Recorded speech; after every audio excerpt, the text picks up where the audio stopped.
Good afternoon. I'm Annie Mccary, First Vice President of Third Mutual Board here at Laguna Woods Village. This is a call to order. Please stand and place your right hand over your heart as we recite the Pledge of Allegiance. I pledge allegiance to the flag of the United States of America and to the republic for which it stands, one nation, under God, indivisible, with liberty and justice for all. Thank you. In addition to all of you, I'd like to acknowledge the presence of press today. We're being broadcast live on TV6 and streaming via Granicus. Thank you all for joining us. And now assisting us as moderator today is Mr. David Deering. David is a famous face here in the village. He's part of the Old Pros Troupe, a performer in the village's first electronic rock band, the Village Midiots, and a former English teacher. So no comma splices or dangling participles. Take it away, David. Thank you, Annie. Good afternoon, everyone. My name is David Deering, and I am honored to be your moderator for today. On behalf of Third Mutual, welcome to this first virtual town hall meeting related to the upcoming ballot proposition. Secret mail-in ballots will be mailed to each Third Mutual eligible voter on October 2nd with a required return date no later than November 2nd. Joining us here today are 4 members of our Third Mutual Board. Please raise your hand as I call your name to recognize you. Director Annie Mccary, First Vice President. Director Kushbada, Second Vice President. Director Lynn Jarrett, Secretary. Director Robert Muchnick, Treasurer. Also connecting in with us today, we'd like to acknowledge Third Mutual attorney Sandra Gottlieb from the firm of Swedelson Gottlieb. So, why are we gathered here today? To answer that question, we have a brief video overview that our communications team put together that explains the issue before us today. With the assistance of Grant Schultz from VMS, we're going to roll that video now. Be back soon.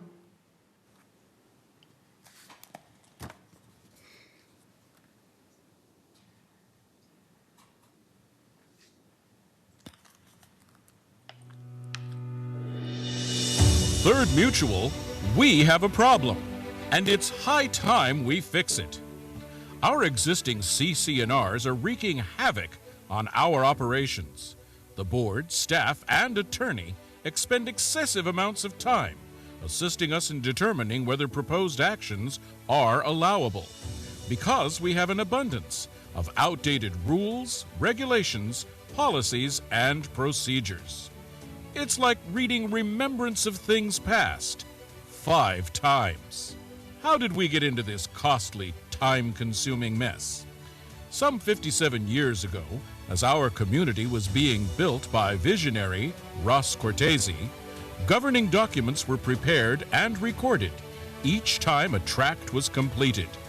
Sometimes a tract was as small as 4 units. Third Mutual ended up with 59 sets of recorded CC&Rs.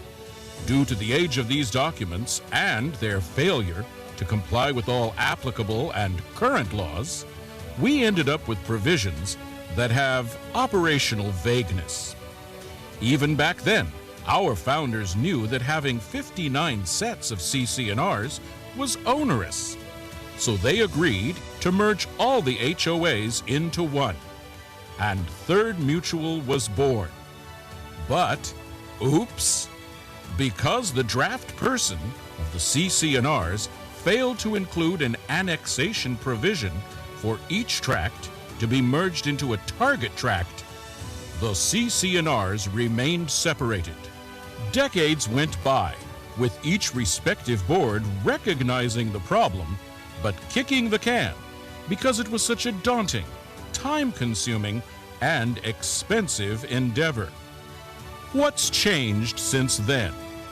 Well, the fuse was lit when the village property for 3rd, United, and GRF was required to be revaluated for insurance coverages. The village went from its previous valuation of $700 million to over $3.4 billion, a 5-time increase. To maintain our level of required insurance coverage as mandated by our governing documents, we need 44 additional insurance companies layered together with our base carrier. No one insurance company will cover us because of our valuation and location. The bottom line is this: the cost to obtain our required level of insurance has become astronomical. To be specific, our actual premium cost for 2020 is $1,413,874. By next year, the annual premium will be $4,147,495. We knew we had to defuse this financial explosion, and quickly. The restated governing documents give us the flexibility to obtain appropriate coverage levels that are cost-effective, manageable, and realistic. We did this by cleaning up the mess of our existing CC&Rs and bylaws and restating new ones that are in sync with today's laws and governance models. That's why we are launching a coordinated effort that includes you. We need 66.67% of all eligible voting members of 3rd Mutual to vote yes. That's 4,000 yes votes. Everyone must vote to meet this threshold. It's not just a slogan, it's as real as it gets. Your vote counts. By voting yes for the ballot proposition, we will better control our costs and member assessments. We not only need your yes vote, but we also need the votes from all your neighbors and friends in 3rd Mutual.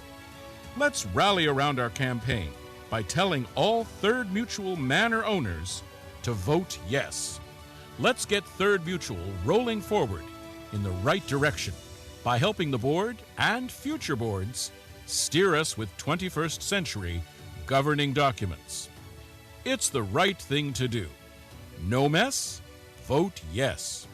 Become a Vote Yes volunteer. Help us get the word out. Call or text us at 949-354-4199 or email us at nomessvoteyes@lagunawoodsvillage.com. We look forward to your positive vote by November 2nd. If you're mailing your ballot, be sure to get it in the mail to ensure timely delivery. And remember, no mess, vote yes.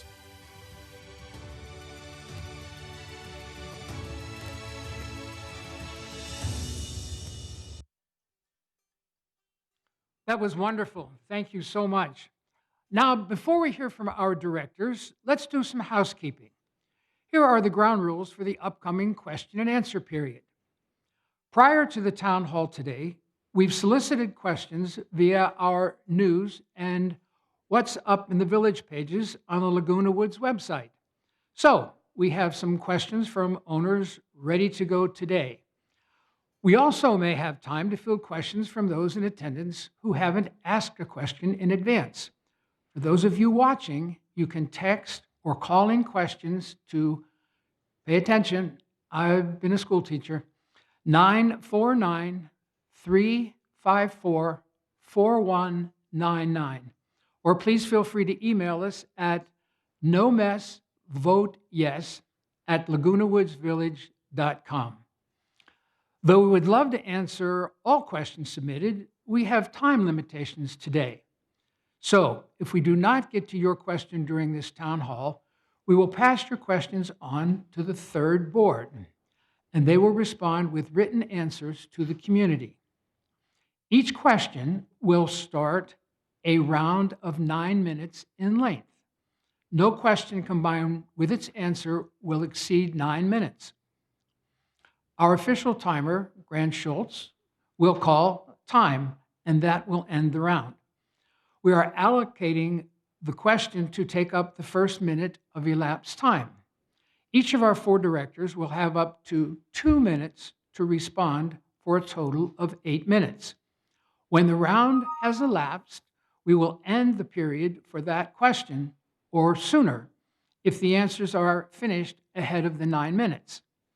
This is a Q&A forum, so we ask you to please focus on asking a question rather than making a statement or a comment that is not a question. This is not a debate. Thank you for your understanding. We also ask that we maintain a respectful and decorous tone during this virtual town hall. Thank you for your cooperation. Now, let's get started.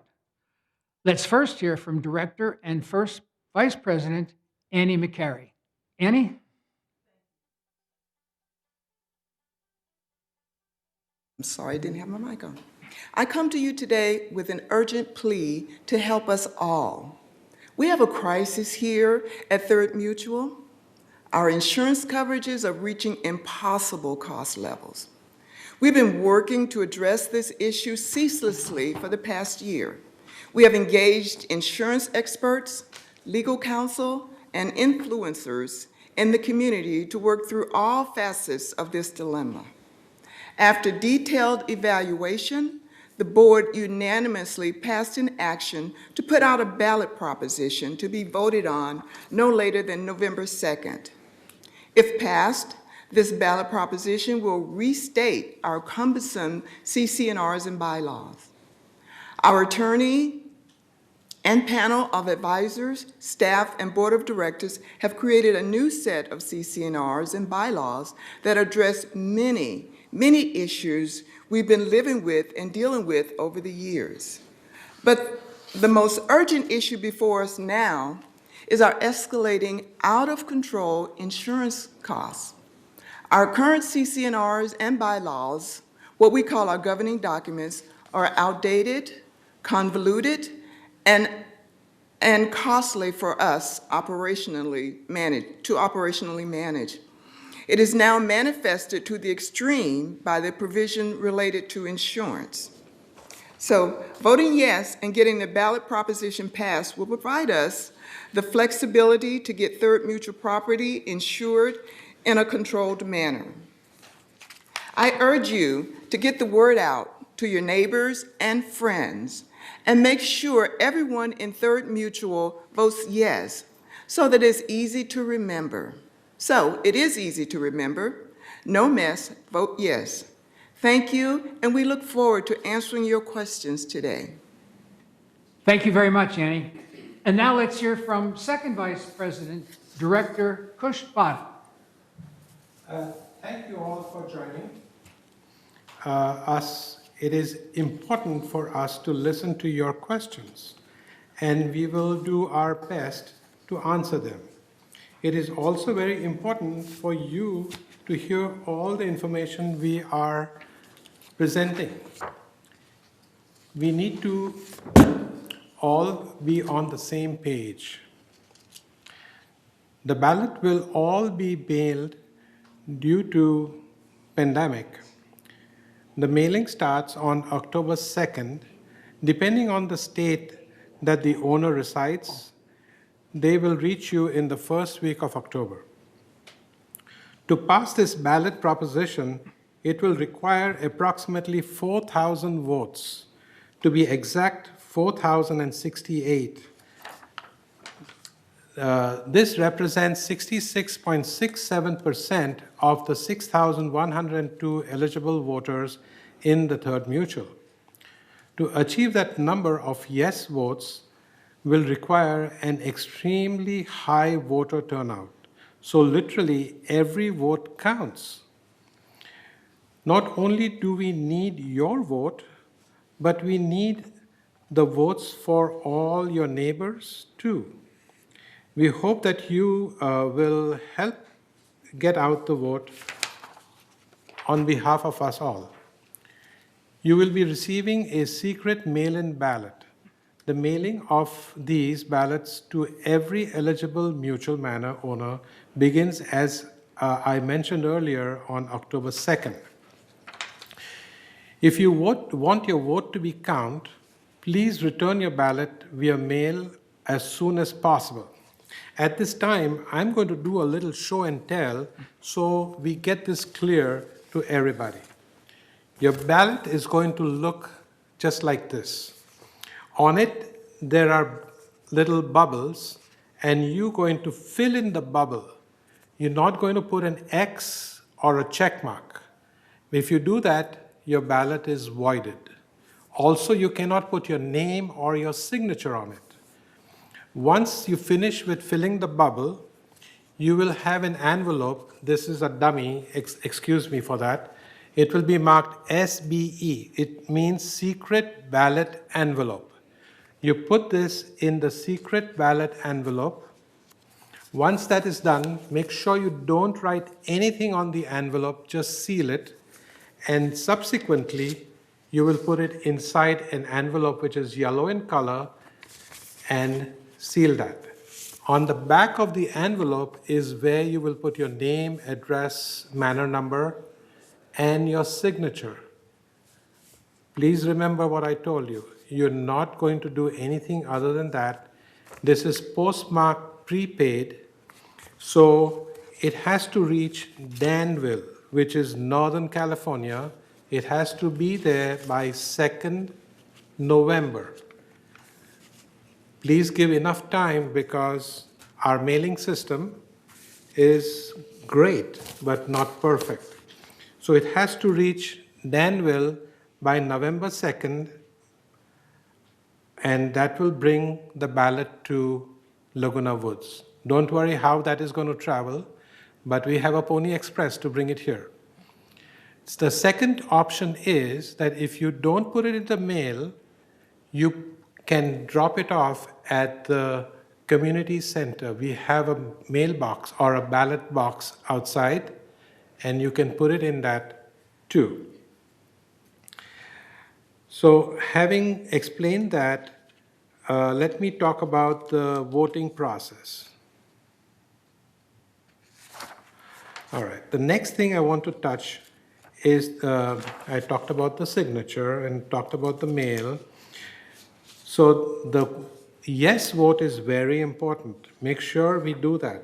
I'm going to pass along this to the next section to make sure that you understand that Robert is going to touch the why we are doing this. But I still have one more thing to tell you. And I think I'm done with it. So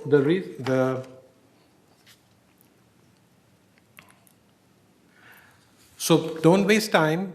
Make sure you fill in the ballot correctly. We are looking for a yes vote, not only from you, but from your neighbors and friends. Put it in the mail as soon as possible, and or drop it off at the box outside the community center. With that, David, I would like to pass this down to you. Thank you, thank you, thank you so much, Kush, for all that valuable information. I'm sure you all remember from your high school or college days filling in the bubbles, okay? Sometimes we go fill in something, we can use an X or a check mark, but it's really, really important that we use the bubble, okay? And Kush, thank you for all that really, really good information. Very, very useful. You're welcome. And now let's hear from Secretary and Director Lynn Jarrett. Lynn? Thank you, David, and thank you, everyone. As we've all experienced, given the unique circumstances of how we must conduct meetings to stay safe during this pandemic, we are especially challenged to get important information out to our community and interact. Our challenge as a board is to get out all the information we can as quickly as possible. Eligible voters will then see we have no alternative but to vote yes on this ballot proposition. In a non-stay-at-home world, we might be meeting in person at a club meeting or in a public forum. This is not happening now. So we're asking you to volunteer to share the information you are hearing today in emails, online meetings, and phone calls. We need passionate voices, dedicated representatives to go out and spread the word about this ballot proposition. We have plenty of materials online for you to share. Let's all engage in dialogue, pose questions, listen to one another, and answer questions. If you are here today, that means when you leave, you will be among the informed. Take your knowledge. Let people know how critical it is that we get every owner in Third Mutual to vote yes. We have a special mission for anyone here that can help us reach the thousands of non-resident manor owners. We need to reach them urgently to secure their yes vote. If you are friends of owners who don't live in the village and rent their Third Mutual property, please call them today. Tell them to be on the watch for the ballot proposition coming in the mail. Any networks, clubs, or organizations that you belong to that have other Third Mutual manor owners, reach out to them. Let them know that we need their votes. Thank you, and I will happily answer any questions you may have. Thank you very, very much, Lynn. A takeaway from what Lynn just shared is that we must share. We can't do this by ourselves since we are in an environment that is very different from the one we're used to. So if you are one among the informed, please share that with your neighbors and friends so we can get the 4,000 votes we needed to end this mess. Thank you very much, Lynn. And now, the Treasury Report from Director Robert Muchney. Robert? Thank you, David. As you've heard, we have a pretty serious situation on our hands. It's one that requires all of us to come together and support our ballot proposition. It's simply an untenable dilemma. As the Treasurer for Third, I've been working on the insurance policy as well as our budget, and I can tell you that in general, our numbers are not looking good. We've got to understand that we are at a very serious tipping point. All the weight is coming right now, today, from our exponentially rising insurance costs. I want to share with you a couple of slides that might put into perspective for you the situation. Grant, if you would put up the first slide, please.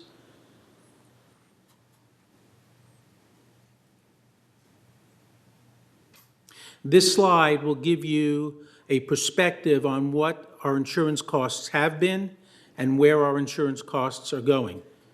All right. If you see this slide, this is our total insurance budget from 2019 and the projected budget through 2021. And this slide shows you that if you look at, let's just take the property insurance, because that's really the big one that's the most problematic for us. The property insurance, the 2020 budget was I'm sorry, Grant, I'm having trouble seeing the slide myself. I don't have a copy of it in front of me. Right, thank you. It was $1,021,000. We actually spent $1,413,000 for property insurance. And if you'll notice on the slide, it says that's with a $10,000 deductible. This year, we budgeted $3,087,000 for property insurance. And now if you look at the far right-hand column, you'll see that the same $700 million in property insurance that we purchased last year that we will bind for October 1st of this year is now going to cost Third Mutual $4,147,000, and that's with a $25,000 deductible. Okay? Our insurance has gone up that much in a single year. It's gone from the $1,413,000 up to $4,147,000 just for the property insurance. The question becomes why? Well, two reasons. One, the new evaluation. The insurance companies that we had told us last year that they refused to write insurance this year unless we had a new evaluation for the village. The last time the village had had an evaluation was approximately 20 years ago. So we've been insuring for that same $700 million because that was the value of the whole village for that length of time. The reality is that really wasn't the case, but that's the figures that the insurance companies allowed us to use. Finally, the insurance company said, no more. So where are we? We had a new evaluation, took us, as the video showed you, to over $3.4 billion, a 5-time increase in the value. In addition, if you live in California, you well know, we've had a real serious problem up and down the state with wildfires. And Orange County is rated as a high place for wildfires, which then impacts the cost of insurance as well. So our insurance by itself, even without the evaluation, was expected to go up about 20% for the cost of property insurance. And that's the dilemma specifically. Now, how does it apply to each of us as a manor owner? Grant, if you'd put up the next slide, that would be very helpful. This slide shows you a comparison of the cost of our insurance currently and what it's projected to be over the next year. Some of you have asked the question, why does Third have a $20 per manor per month increase in the assessment for this year? The simple answer is our insurance costs. If you'll notice, it says $20 per manor per month. That's the assessment that we're applying for this year.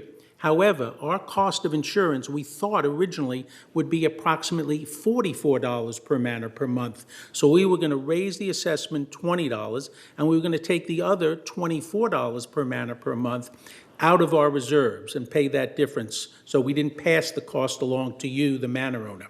However, it wasn't a total of $44. It was actually a total of $68, the overall cost or the increase in insurance. So the board is taking $48 per manor per month, a total of $3,484,000. If you look across to the right of that chart, $3,484,000. That's the cost that we are taking out of reserves.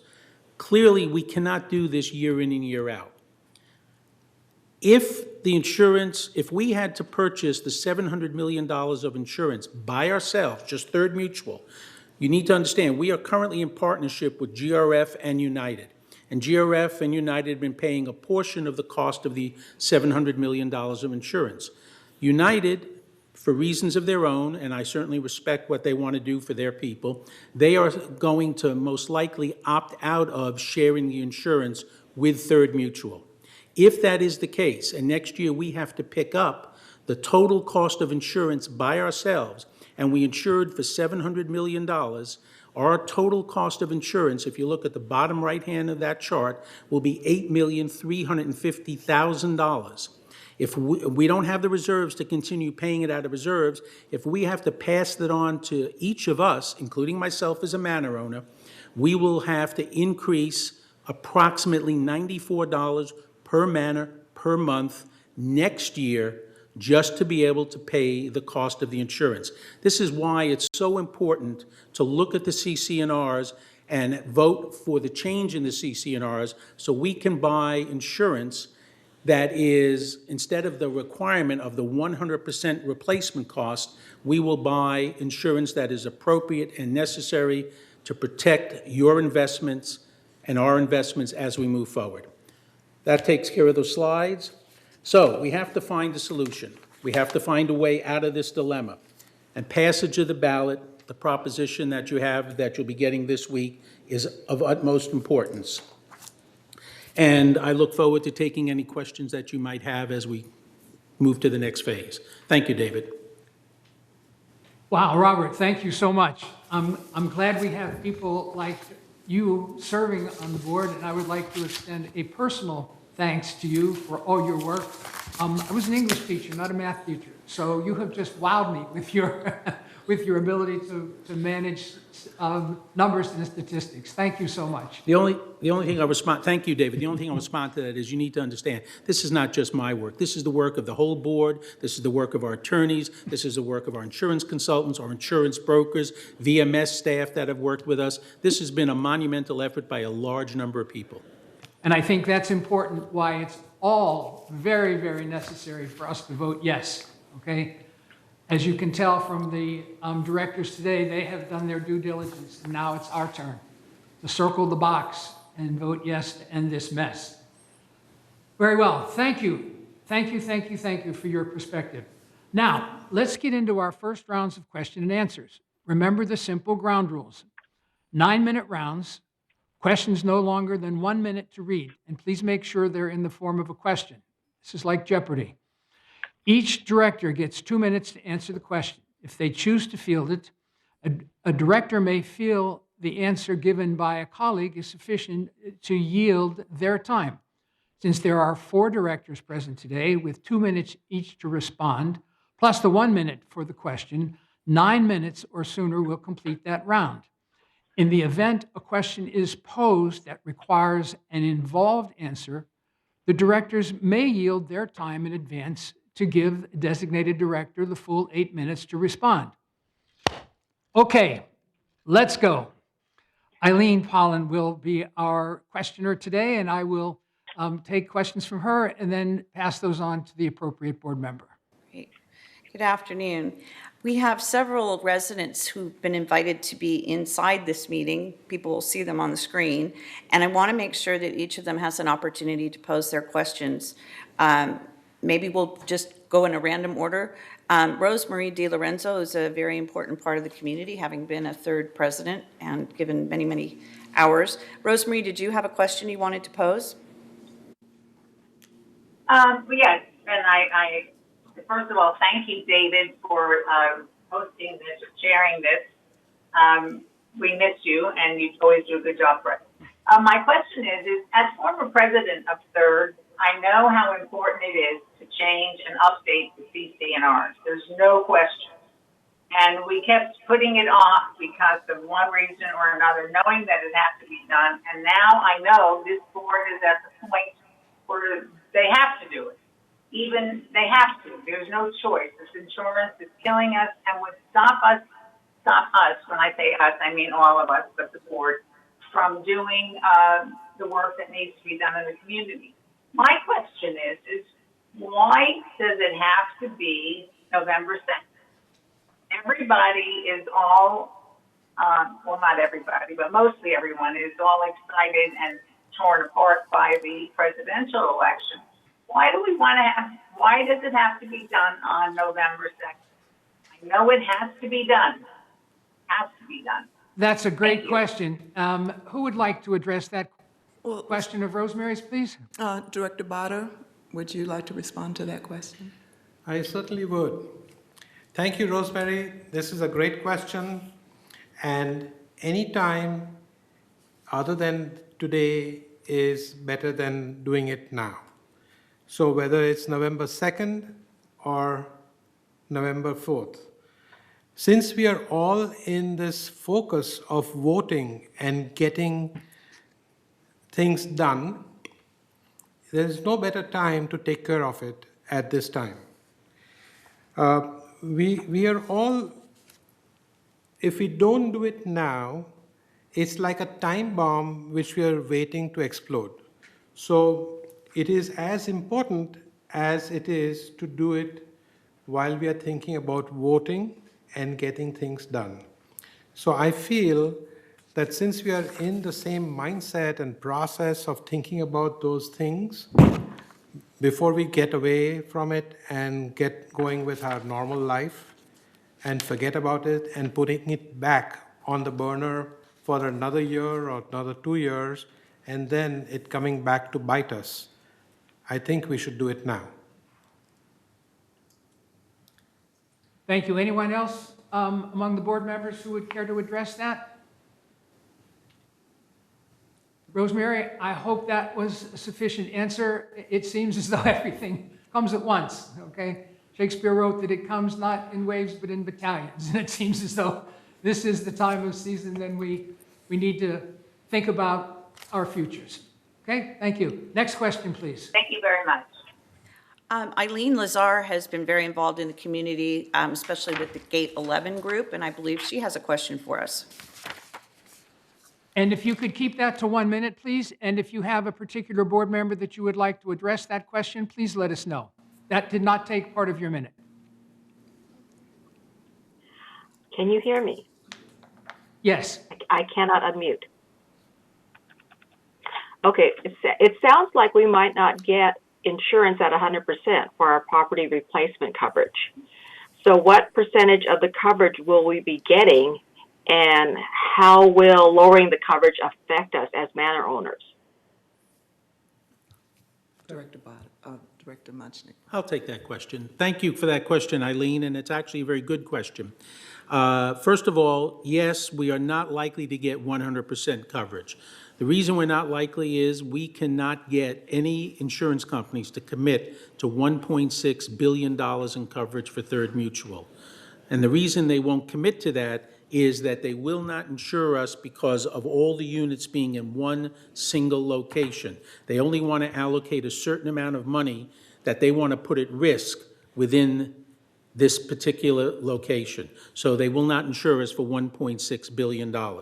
We are making sure, though, that we get enough coverage that we will be more than likely to be insured for any catastrophic situation that might occur. However, as a manor owner, you need to understand that our insurance for Third Mutual, the property insurance, covers the rebuilding of your unit back to the original specifications, not to whatever additions or alterations or upgrades you might have. If you want to have that coverage, you need to have your own HO6 policy. But we will, with the money from the insurance, if we were to have a catastrophe, rebuild a single unit back to its original specs. You also need to understand, if this will be helpful, that in terms of losses, we have not had any major losses, hundreds of millions of dollars. The maximum loss that the village has ever had has been about $10 million in any one given year. If we were to lose a whole garden villa, if it burned to the ground and we needed to replace a whole garden villa, that's $6 million. So if we can continue with approximately $700 million of insurance, we feel very comfortable that all the manors are well protected. Thank you very much, Robert. Lynn, you'd like to address this as well. Thank you. Well, one of the things, we've been sitting in these insurance meetings for months with a broker and a consultant. It's been very difficult. And in order to get insurance for the full value of this place anyway, nobody wants to. California is considered a fire zone. When we first started talking to these people, they didn't like the 30-foot fire break that we had along our, perimeter, like in the Gate 11 and along Bahia Blanca and down to El Toro. They didn't like that 30-foot. So I was talking to the landscape manager and to Siobhan and asked if we could get a meeting with the fire authorities so that we could try to get the fire break out further. But in talking to the insurance companies, first of all, they said, well, 100 feet would be good.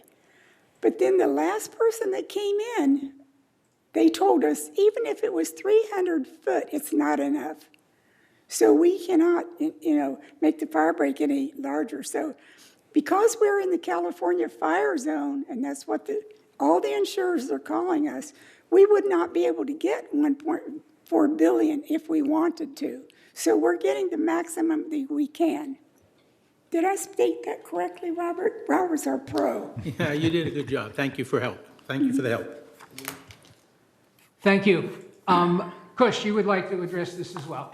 I want to add one small clarification. In the video that we saw, it mentioned that we have a valuation of $3.4 billion. That is for the whole village. But as Robert mentioned, for $1.6 billion, that is the evaluation for only the third. So that's just the clarification I want to make so people understand the numbers and not get confused with all the big billion-dollar numbers that we are throwing at them. And they come all with the right thought in their mind, which would help them put a yes to our vote and not be confused about things. That's what I wanted to mention. Thank you, Kush. I remember when we used to speak in thousands and then millions, and now we're speaking in billions. The world has changed. May we have another question, please, Eileen? Yes, I did want to also mention we have two other guests here with us. Both of them don't have a prepared question at the moment, but I have a feeling they'll probably hear some of their questions in what we're reading. But that's Stuart Hack, who's president of the Gardenville Associations, and Mr. Ed Tao, who's been very active in the community as well. I just wanted to acknowledge them. So thank you for being with us. Some of these questions have come to us either through the email or through the phone number, and they're just being transcribed. This question has pretty much been answered, but I still want to give a courtesy to the resident.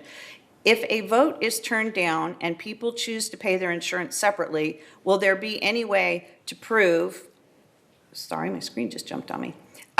Will there be any way to prove that my neighbors have the same coverage or that we're equally insured? That's a great question. It reminds me of the compulsory insurance laws, motor vehicle laws. Robert, would you address Sure, that, please? I'll be happy to address that. Because we are a condominium and individuals own their own units, we cannot compel, require, or force any particular manor owner to carry an HO6 policy. That is an independent decision that they get to make. Now, obviously, if they are with a loan company, the loan company might require that of them as a stipulation for granting the loan, but we can't require that. So no, the answer is that's why we carry for the Third Mutual the building insurance that we carry. That's a perfectly good answer and certainly makes sense. Okay. Our next question is from resident Lynn Corbo. My first question is, when will the member owners have black and white hard copy of all changes, deletions, and additions with explanations and justifications mailed to them? That's the first question. And number two is this going to change or negate any other provisions I signed up for when I purchased my manor and that I have as part of my submutual 65? If so, what are the changes? And when will they be provided to us? Provisions, they'd also like to know when they would be adopted. So that would be obviously after the vote. I will let you answer this, but I will also jump in and point out that on the third Laguna Hills Mutual website page on the village website, which is lagunawoodsvillage.com, you will find the complete re-proposed document. It is posted there. If you have any issues getting to it, you can use the same email that we've been pushing, no mess, vote yes, at lagunawoodsvillage.com, and we will mail it to you, email it to you. Any others among you decide to address this particular question? Hard copies are very, very difficult these days. We mostly use digital. Yes, Annie? Yeah, I would just like to acknowledge our legal counsel, Sandra Gottlieb, that is on this conference, and hopefully she can provide an answer to the question about the CC&Rs and the corrections. Would one of you please tell the viewers and our listeners what CC&R is? I looked it up, but I think you can explain it better. CC&R, not Creedence Clearwater Revival, for sure. Oh, no. The CC&Rs are covenant, now I can't say it, covenant, conditions, and resolutions. Yes, CC&R. Well done. Yeah. Sandra? So the covenant part of that description, Annie, a covenant is actually a promise. And when it becomes part of the CC&Rs, it's a recorded promise. And it means that also people who live in our third community promise to be bound by the governing documents and the CC&Rs, which are bound through the attachment by recording of those CC&Rs to every unit in the mutual. In response to the question, when will we get black and white paper copies of all of the changes? As Eileen just said, the restated governing documents are on Third's website. When you look at that site, you'll see that there is a disclaimer saying that there may be additional changes, and that is for a reason. The board is looking at and taking information in from the members in our community so that there may be ongoing changes. The final documents will be marked as final documents, and will be finalized as of the moment in time when the ballots are actually mailed to all of the unit owners in the association. The document that I believe that the question referenced will never happen. These documents are brand new documents. They are completely restated. They are compliant with all applicable laws, both the Davis Sterling Act, the Corporations Code, the Vehicle Code, the Health and Safety Code, the Government Code that allows for senior communities. So we can't take the existing documents and have them redlined because this is a brand new document. As our moderator just said, paper copies are difficult. That said, if anybody requests a paper copy, all you need to do is make that request to management through VMS, and you will receive a paper copy for your review. Thank you. Anyone else among the four of you care to address that particular concern or question? Yeah, I'll just add something to that. Sandra is exactly correct. When we looked at the number of pages of the original CC&Rs for each of the 59 mutuals, the idea or thought of trying to combine them and make some sense out of all of them by combining them just was overwhelming. So that's why we asked Sandra and her partners in the law firm to create a new modern-day set of documents. So it's not something we can do a one-for-one comparison. These are a new set. And for those of you who have ever decided to upgrade your manor, you know that the codes are very different from the way they were several years ago, perhaps when you bought your manor and certainly when it was built. So we need to be on top of this. Thank you all. Next question, please, Eileen. I believe this next question has been answered, just so the resident knows that we're acknowledging it. The last four numbers on your cell phone were 7075. And he or she was asking what good reason is there to be doing this, because they would imagine that all of these documents have been digitalized over the years. But I do think it's been made fairly clear that the insurance plays one of the very big reasons in that. So I think we've probably covered that one. The next question is, what does our insurance cover? And also, why are our monthly dues being raised and United Mutual isn't? You should have savings from everything being closed down due to COVID-19. That is a fair question. That's a very fair question. Robert? And I think I have an appropriate answer, legitimate answer for that question. In our monthly assessment for a third mutual, we include the cost of insurance. In United, their regular monthly assessment does not include the cost of insurance.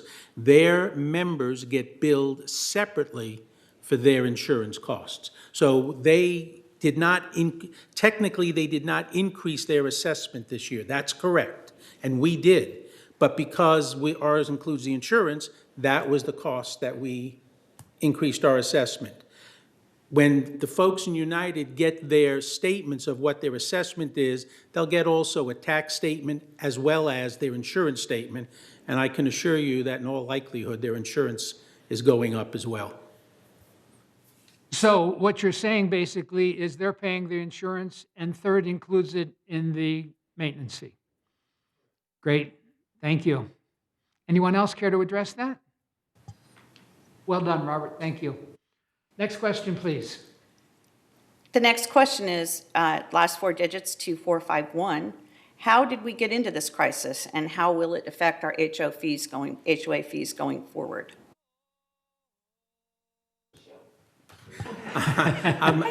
Robert, you're the numbers guy. So. No, let him do it. Let him do it. You want to answer that? No, I'll let you. Okay.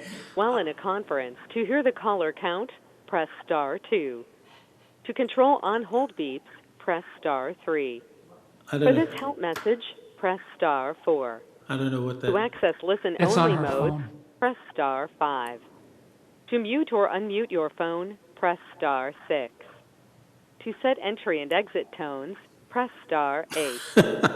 To report an audio issue by sending a 60-second recording for analysis, press *09. Perhaps you would like to call back, okay? Hang up your phone, please, and call back. We'll take your question as soon as we receive it. Thank you. Okay, Eileen, would you please start the question over again for me?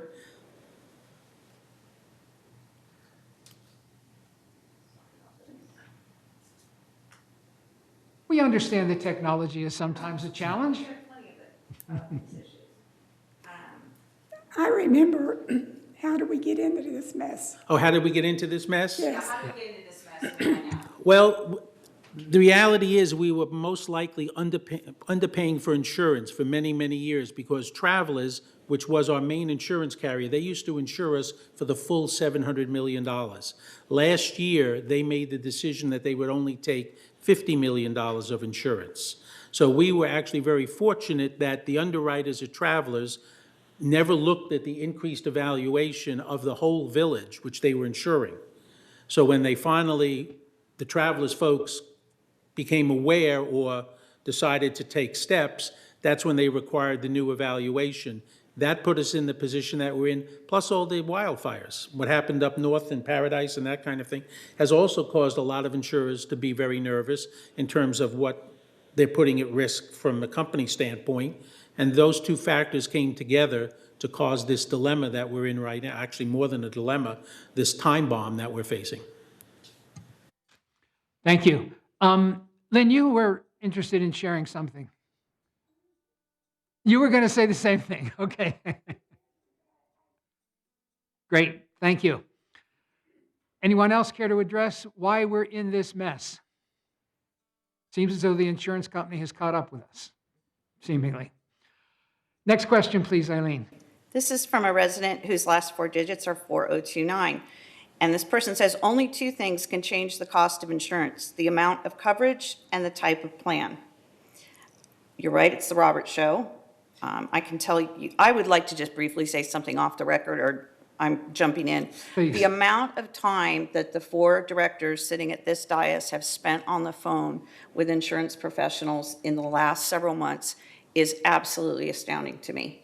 I can't even guess how many hours we've all been on the phone. So it's just something I just want to share as a little insider view. But I do think that, Robert, you want to take this again. So it's only two things can change the cost of insurance: the amount of coverage or the type of plan. That's correct. If we drop the amount of insurance dramatically, we could pay a lot less for insurance. But then we'd be putting Third Mutual at risk because we might not have enough coverage to rebuild the manors if there was a problem. So the caller is exactly right. You could drop the amount of coverage that you have, but that wouldn't be meeting our fiduciary responsibility, and it wouldn't be protecting the manor owners. And as for the type of coverage, we could increase the deductible, and we looked at that, for example, going from $25,000. We looked at possible deductibles of $250,000 or $500,000 in deductible, but the amount that the premium would drop, it didn't make any sense. We went with the $25,000 deductible, which will also mean that over the course of next year, remember, last year we had a $10,000 deductible. So any claim we had over $10,000, the insurance company picked up that cost. Now we're going to have to pick up from the $10,000 to the $25,000 level, which means that we're going to also, besides the premium, we're going to be putting out a fair amount of money for claims that last year we would have had covered. That's just the reality of the insurance industry. That's the way it works. Stuart Okay. has a hand up. Stuart has his hand up. Yes, Kush.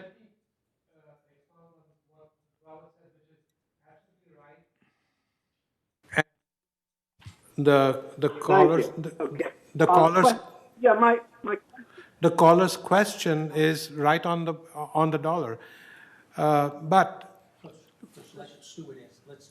Stuart is wanting to answer. Okay. Sorry. I thought he had a question. Well, yeah, let him. Sure. Turn your speaker on. Yeah.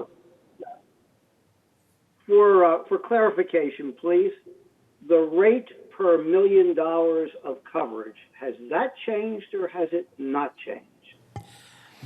Stuart, I can answer that question for you. Remember, from the video, we have 45 different carriers, okay?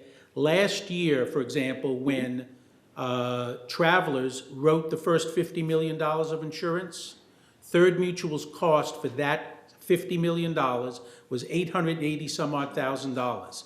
This year, that same $50 million of coverage from travelers is $3.5 million. So the answer is definitely yes. The cost per million has gone up dramatically. So the question that was posed just a moment ago by the caller said there are only two ways that the premiums can go up. I happen to have been in the insurance business for a lot of years, and there's actually three ways, and that is the insurance carrier raises their rates. And that's what's happened here, as I understand it. Well, as evidenced by the travelers' $50 million. Yes. David, I'll turn it back to you because I think we're starting to run short on time. We're getting close, ladies and gentlemen. We're going to have time maybe for one or possibly two more questions. Eileen, next question, please. It's my understanding that Ed Tao has a question.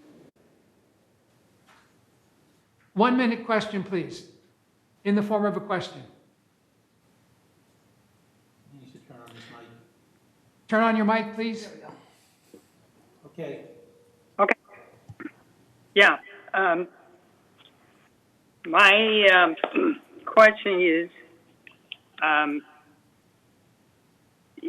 in the case of we failed to reach the target of 4,068 votes,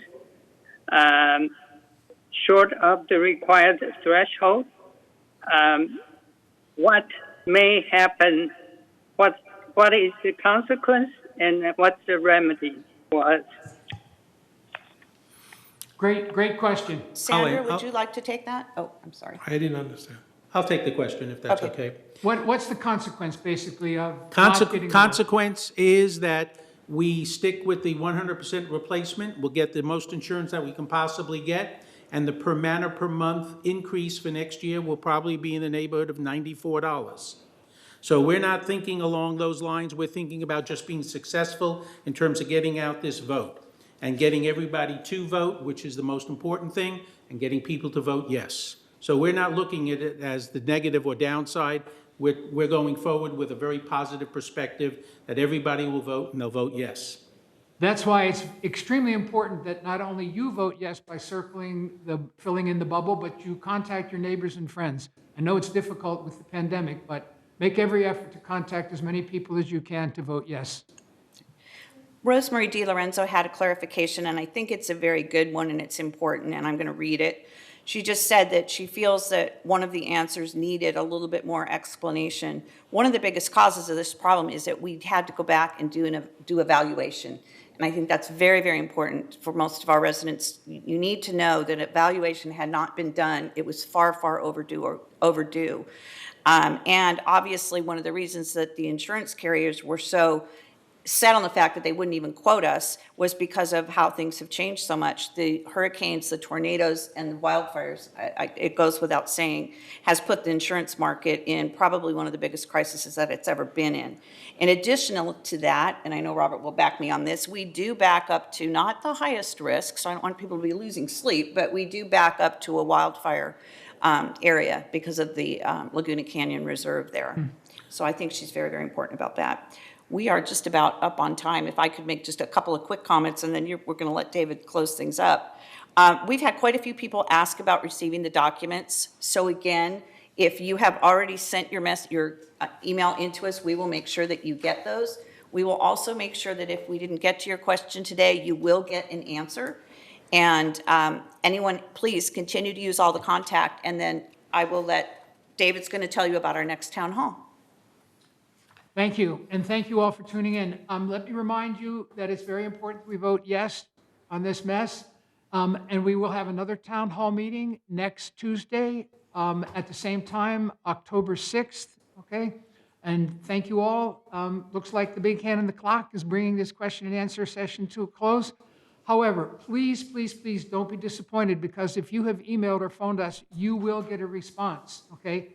And if you would be so kind as to share that with your neighbors and friends, we would be grateful. I'd like to thank you all here and in our audience. I'm honored to be part of this event and look forward to seeing you perhaps in the village at some point. And now I'd like to have Annie Mccary, our first vice president, wrap it up. Annie, if you will. Thank you, David. I'd like to thank all of our board of directors, special guests, staff, and our community of owners for connecting with us this afternoon.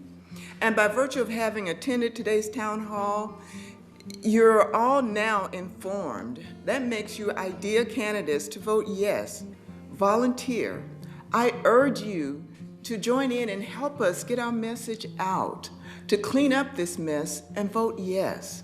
You can text us or call us at 949-354-4199 or email us at nomessvoteyes@lagunawoodsvillage.com.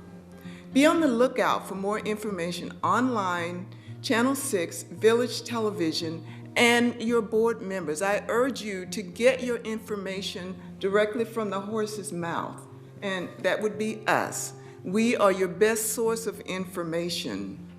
We're running many different PSAs, public service announcements, over the coming weeks to encourage people to vote, and specifically to vote yes.